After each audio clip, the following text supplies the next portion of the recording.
Saya Nurmujianti Rahayu. Saya Silvi Ardianti. Saya Maya Apriani SM. Tiga perkembangan penting yang menjadi perhatian Bank Indonesia dalam mengantisipasi dampak COVID-19 terhadap ekonomi. Yang pertama adalah investasi.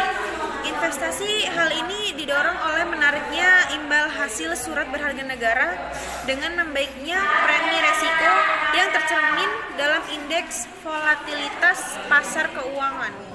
Poin kedua yaitu pergerakan rupiah yang dipengaruhi fundamental, yaitu perekonomian Indonesia terjaga dengan baik. Terlihat dari masuk aliran modal asing mencapai 192,5 triliun rupiah. Dengan premi risiko investasi yang rendah dan stabilnya kondisi fundamental ekonomi Indonesia, menurut Ferry akan membawa nilai tukar dan tetap stabil dalam faktor bauran kebijakan Bank BI, pemerintahan dan otoritas terkait termasuk stimulus fiskal dan moneter. Sedangkan secara teknikal, rupiah dipengaruhi penurunan harga minyak dunia serta faktor geopolitik seperti isu Korea Utara dan pembukaan lockdown USA atau Amerika Serikat.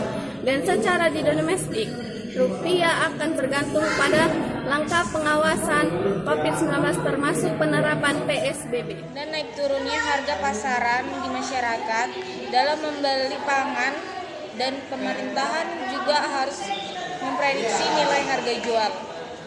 Dan sementara itu kita tidak bisa mengkondisikan harga pasaran di awal bulan dan di pertengahan bulan. Poin ketiga ialah inflasi. Inflasi pada bulan April diperkirakan 0,18% month to month atau 2,78% years on years. Inflasi selama bulan Ramadan dan Idul Fitri tahun ini lebih rendah dari sebelumnya. Hal itu dipengaruhi oleh datangnya masa penuh panen di bulan April dan Mei, permintaan yang rendah akibat COVID-19, terkendalinya ekspektasi inflasi dan langkah kebijakan pengendalian inflasi.